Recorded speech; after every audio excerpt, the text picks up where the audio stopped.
જ્યાંથી દેશની સંસદનું અંતર માત્ર અમુક કિલોમીટરમાં છે। આ દેશના સૌથી મોટા મીડિયા હાઉસ જ્યાંથી અમુક કિલોમીટરના અંતરે આવેલા છે। દિલ્હીના જંતર મંતર પર એક માણસ 18 દિવસથી ઉપવાસ પર બેઠો છે, પણ કોઈના પેટનું પાણીએ નથી હલતું। નમસ્કાર, આ નવા ભારતમાં તમારું સ્વાગત છે। ન્યૂ ઇન્ડિયા જ્યારે આપણે કહીએ છીએ ને આપણે એવું કહીએ છીએ કે 2047માં કેવું હશે ભારત, ત્યારે આપણે આપણા પૂર્વજોની કલ્પનાઓ વિશે વાત કરીએ છીએ। આપણે કહીએ છીએ કે આપણા પૂર્વજોએ જેની કલ્પના કરી, આઝાદીના ઘડવૈયાઓએ જેનો વિચાર કર્યો, એનાથી ખૂબ વર્ષો પહેલાં અંગ્રેજોની ગુલામીની વચ્ચે પણ એક સ્વતંત્ર અવાજ નામે સ્વામી વિવેકાનંદ નીકળ્યો ને એમણે જે ભારતની કલ્પના કરી, મહર્ષિ અરવિંદ ઘોષ જેના વિશે વિચારતા હતા, રમણ મહર્ષિ જેવા ઋષિઓ આપણને મળ્યા, એ દરેક સંતો મહાપુરુષો કે જેણે આ દેશ માટે યોગદાન આપ્યું, બલિદાન આપ્યું, જ્ઞાનની ગંગા આપી અને જે ભારતની કલ્પના કરી, એ ભારત 2047માં કેવું હશે એનો કોઈ ચોક્કસ જવાબ કોઈની પાસે નથી, કેમ કે આપણે કયો વળાંક લઈશું, કયો રસ્તો લઈશું, એ બહુ જ બધા જો અને તોની વચ્ચે છીએ આપણે। પણ આપણું વર્તમાન આપણને પ્રશ્ન કરે છે કે આપણે સવાલોથી કેમ આટલા ડરીએ છીએ? આપણી સરકાર પ્રશ્નોથી ડરે કેમ છે? આપણી સરકાર સંવાદથી કેમ ભાગે છે? એમની સામે થતો દરેક પ્રશ્ન એમને કોઈ વિદેશી ષડયંત્ર કેમ લાગે છે? અને જો એ વિદેશી ષડયંત્ર હોય તો પણ સંવાદ શું ક્યારેય શક્ય જ નથી? આ દેશના માણસો એ માટીના માણસો બનેલા છે કે જ્યાં મુઠ્ઠીભર હાડકાના માણસે અંગ્રેજોને ઝુકાવ્યા હતા। આ દેશ આંદોલનથી જન્મેલો દેશ છે, અહિંસક આંદોલનથી જન્મેલો દેશ છે, અને એટલે જ અહીંયા આંદોલનની નવાઈ નથી। પણ જ્યારે સ્કિનનો કલર બદલાઈ જાય ને, એટલે પહેલાં તો ગોરા સામે લડવાનું હતું, હવે તો કાળા આવી ગયા સામે, અને એટલે જ કાળા માથાના પોતાના જ માણસો કે જેને વી ધી પીપલ ઓફ ઇન્ડિયા આપણે જેવું કહીએ છીએ, જે સંવિધાનમાં આપણે બધાએ જેમને ચૂંટીને મોકલ્યા, એ લોકો સામે લડવાની વાત આવે ત્યારે પ્રશ્નો થાય। સોનમ વાંગચુકની વાત છે। લદ્દાખના જાણીતા શિક્ષણવિદ અને પર્યાવરણવિદ સોનમ વાંગચુક દિલ્હીના જંતર મંતર ખાતે અનિશ્ચિત મુદતના ઉપવાસ પર બેઠા છે। દેશના શિક્ષણ તંત્રમાં સુધારા અને પરીક્ષાની ગરિમા બચાવવા માટે દેશની રાજધાનીમાં આ સંઘર્ષ ચાલી રહ્યો છે, આંદોલન ચાલી રહ્યું છે। મૂળ રૂપે કોક્રોચ પાર્ટીના અભિજીત દીપકે એ આવ્યા, એમણે પ્રોટેસ્ટની શરૂઆત કરી, પછી સોનમ વાંગચુક આવ્યા અને એમણે કહ્યું કે એ સમર્થન જાહેર કરે છે। મેડિકલ પ્રવેશ પરીક્ષા નીટ 2026માં જે ગેરરીતિ થઈ, પેપર લીકનો મુદ્દો થયો, અને ત્યારથી આખી આ લડતની શરૂઆત થઈ હતી। વાત માત્ર એટલી હતી, અને શું કામ શિક્ષણ મંત્રીનું રાજીનામું? દેશના શિક્ષણ મંત્રી ધર્મેન્દ્ર પ્રધાનના રાજીનામાની માંગ સાથે આંદોલન પર બેઠા છે। અનેક મીડિયાના લોકો જ્યારે એમની સાથે વાત કરી રહ્યા છે, ડિજિટલ મીડિયાના લોકો વાત કરે છે, કેમ કે દેશનું મુખ્ય મીડિયા એવું છે કે જેને આમાં મુદ્દો નથી દેખાતો। કદાચ જો હિન્દુ મુસલમાન કે બાકીના મુદ્દા હોત તો આ દેશનો સૌથી મોટો મુદ્દો અત્યાર સુધીમાં બની ચૂક્યો હોત। પરીક્ષા પદ્ધતિની નિષ્ફળતા અને માનસિક તણાવને કારણે જીવ ટૂંકાવનારા વિદ્યાર્થીઓ માટે ન્યાયની માંગ કરી રહ્યા છે। શિક્ષણ વ્યવસ્થામાં વ્યાપક સુધારા લાવવા માટે જવાબદેહી નક્કી થવી જરૂરી છે। જવાબદેહી બહુ વિશાળ શબ્દ છે। રાજીનામું સર્વોચ્ચ વ્યક્તિનું એટલા માટે કેમ કે એ નૈતિક જવાબદારી સ્વીકારે છે। રામ મંદિરના કિસ્સામાં શું થયું? ચંપતરાય જાતે તો ટ્રસ્ટમાંથી પેલા દાન ચોરીમાંથી પેલા એક બંડલો કાઢીને ખિસ્સામાં તો રાખતા નહોતા। એમણે ચોરી કરી હોય તોય કદાચ બીજા કોઈ પ્રકારની હોઈ શકે છે, ને એટલે જ માત્ર આશંકાઓના આધાર પર સીધી રીતે ચંપતરાય ચોર નહોતા। ચોરી કરવાવાળા તો બીજા લોકો હતા, પણ અલ્ટિમેટ રિસ્પોન્સિબિલિટી, મુખ્ય જવાબદારી કોની બને છે એ નાતે જ્યાં સુધી તપાસ પૂરી ન થાય ત્યાં સુધી ચંપતરાયે રાજીનામું આપ્યું। તો જો ચંપતરાય ઉદાહરણ પ્રસ્થાપિત કરી શકે છે, તો દેશના શિક્ષણ મંત્રી છે એ કયા ખેતરમાંથી આવ્યા છે? એ કોઈ અલગ એમના માટે નીતિ નિયમોને ધારાધોરણ લાગુ પડે છે? મોરાલ્સ, નૈતિકતા નામનો શબ્દ ત્યાં નથી લાગુ થતો।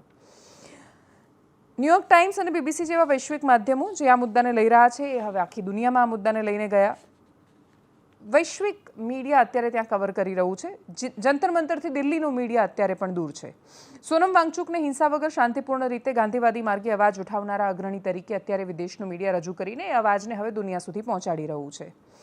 દિલ્હીમાં અસહ્ય ગરમી વચ્ચે લાંબા સમયથી ચાલી રહેલા ઉપવાસને કારણે તેમના સ્વાસ્થ્ય પર જે અસર થઈ, એના માટે હવે હ્યુમન રાઇટ્સની વિવિધ સંસ્થાઓ પણ બોલી રહી છે।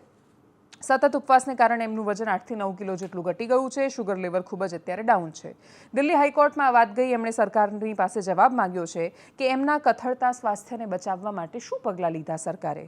જો કે દુર્ભાગ્યની વાત એ છે કે વિપક્ષમાં હતા ત્યારે સરકારની જવાબદેહી માટે સૌથી વધારે બોલનારા લોકો આજે સત્તામાં આવ્યા પછી ચૂપ બેઠા છે। કોઈ માણસ સરકાર સામે અવાજ ઉઠાવતા મરવા પડે અને સરકાર હરફ સુદ્ધા ન ઉચ્ચારે, એ કઈ હદ સુધીની નિષ્ઠુરતા છે? આ પહેલાં પણ ઉદાહરણ એક એવો ઇતિહાસ પ્રસ્થાપિત થઈ ચૂક્યો છે કે જે આપણા માટે શરમની વાત છે। પર્યાવરણ અને નદી માટે લડતા લડતા એક માણસ મરી ગયો હતો, વ્યવસ્થા સૂતી રહી હતી। વાત બહુ જૂની નથી। 2018માં આઈઆઈટી કાનપુરના પૂર્વ પ્રોફેસર અને જાણીતા પર્યાવરણવિદ professor doctor GD Agrawal Ganga નદી માટે પવિત્ર ગંગાને બચાવવા માટે ઉપવાસ પર ઉતર્યા હતા. એમનો મુદ્દો બહુ સરળ હતો. 3 માંગ હતી. એક, સંસદમાં ગંગા નદીના સંરક્ષણ માટે એક કડક અને વિશેષ કાયદો પસાર કરવામાં આવે. ગંગા નદીની મુખ્ય સહાયક નદીઓ જેવી કે ભાગીરથી, અલકનંદા, મંદાકિની પર બની રહેલા ગેરકાયદેસર અને પર્યાવરણને નુકસાન કરતા હાઇડ્રોઇલેક્ટ્રિક પાવર પ્રોજેક્ટ્સ અને ડેમ એ તાત્કાલિક રોકવામાં આવે. ગંગાના કિનારે થતું ગેરકાયદેસર રેતી અને પથ્થરોનું માઇનિંગ રોકવામાં આવે. આ વાતો પર્યાવરણ માટેની હતી. 111 દિવસ સુધી માત્ર પાણી અને મધ પર ઉપવાસ પર બેઠા રહ્યા. સરકારે ન સાંભળ્યું, હાર્ટ એટેક આવ્યો, એમનું મૃત્યુ થયું. 2018ની વાત છે.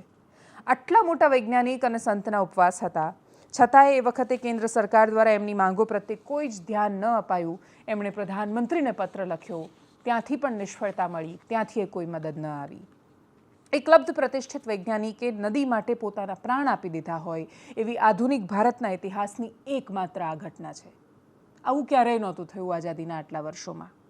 અન્ના હજારે 12 દિવસ ઉપવાસ કર્યા હતા. ડૉક્ટર મનમોહનસિંહની સરકાર હતી. એ વખતે ત્યારનું વિપક્ષ અને આજની સત્તા એટલે કે ભારતીય જનતા પાર્ટી તૂટી પડી હતી. 12 દિવસના અંતે મનમોહનસિંહ સરકારે સંસદમાં ઠરાવ પસાર કર્યો. બંને ગૃહમાંથી એને પાસ કરાવડાવ્યો. વિલાસરાવ દેશમુખ એ વખતના મંત્રી કાગળ લઈને રામલીલા મેદાન પર આંદોલનના સ્થળ પર પહોંચ્યા હતા રૂબરૂમાં આપવા માટે. 28 ઓગસ્ટ 2011ની સવારે હજારો લોકોની હાજરીમાં સ્ટેજ પર 2 નાની બાળકીઓ, એક દલિત સમાજમાંથી હતી, એક મુસ્લિમ સમુદાયમાંથી હતી. એ બંને કન્યાના હાથે એમણે નાળિયેર પાણી અને મધ પીને અન્ના હજારેએ આંદોલન પોતાના સમાપ્ત કર્યા હતા. એ વખતે જવાબદેહીની વાત કરતી સરકાર અત્યારે ઉફ નથી કરી રહી અને આંદોલન થાય ત્યારે એને પ્રેશર ટેકનિક ગણાવે છે. એમની સાથે ઉઠતા અવાજોને એન્ટી નેશનલ, જ્યોર્જ સોરોસના ફંડથી, વિદેશથી આવે છે અને છેલ્લે કશું નહીં તો દેશદ્રોહી છે ને સરકારને ઉથલાવાનું કાવતરું ને ષડયંત્ર છે એમ કે છે. અન્ના આંદોલન વખતે તો ખરેખર સરકાર ઉથલી હતી ને બદલી હતી. એના પછી તો ખરેખર રાજનૈતિક પાર્ટી જન્મી ને એના પછી શું થયું એ આખી દુનિયાએ જોયું. કેન્દ્રમાં ભારતીય જનતા પાર્ટીનો અને દિલ્હીમાં આમ આદમી પાર્ટીનો ઉદય થયો એક જ આંદોલનમાંથી. અને આમ આદમી પાર્ટીનો જન્મ થયો, ભારતીય જનતા પાર્ટીનો અદ્ભુત સમય આવ્યો. અન્ના આંદોલન એમને ખૂબ ફળ્યું. એ તો આગળ જતા રાજકીય આંદોલન સાબિત થયું ને.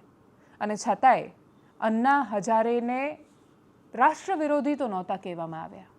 દેશના સામાન્ય માણસોને ફરક પડી રહ્યો હતો કે એક એવો ઘરડો માણસ કે જેને આમ જોવા જઈએ તો કશું જ નથી પણ તોય એ લડી રહ્યો છે.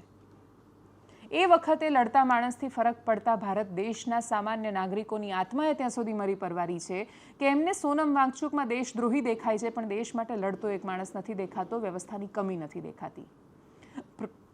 પ્રશ્ન કરતા દરેક માણસો જે સત્તાને સવાલ કરે છે એ સીધા જ સત્તાને ઉથલાવવા માટે આવી ગયા છે ને એમના કોઈ ષડયંત્રો છે અથવા એમના ખરાબ આશયો છે કે એમના ઈરાદાઓ છે એવું દેખાય છે. ભૂતકાળ બહુ સારો નથી રહ્યો સામાન્ય માણસનો. એ છેતરાયા છે. એમણે આંદોલનને બિન રાજકીય સમજીને સમર્થન કર્યું હોય ને પછી શું થયું એમણે આંદોલન પછી પણ જોયું છે. પણ એનો અર્થ એ નથી કે દેશમાં થતા દરેક આંદોલનને એક ટેગ લગાડીને વાતચીત જ ન કરાય. એટલે માંગ સ્વીકારવી કે નહીં એ તો પછીની વાત આવે છે. પહેલી વાત તો એ આવે છે કે કોઈ એક માણસ તો જઈને ત્યાં વાત કરવાનો પ્રયત્ન કરતું. એક માણસ બેઠો હોય કે 2 માણસ બેઠો હોય, સામે 2000ની ભીડ હોય, 20,000ની હોય કે 2 લાખની હોય. જો ભીડના આધાર પર જ નિર્ણયો થવા માંડશે તો પછી સૌથી વધારે ભીડ ક્યાં હોય છે? અને વાત સાચી છે, એ લોકોનું ચાલી રહ્યું છે.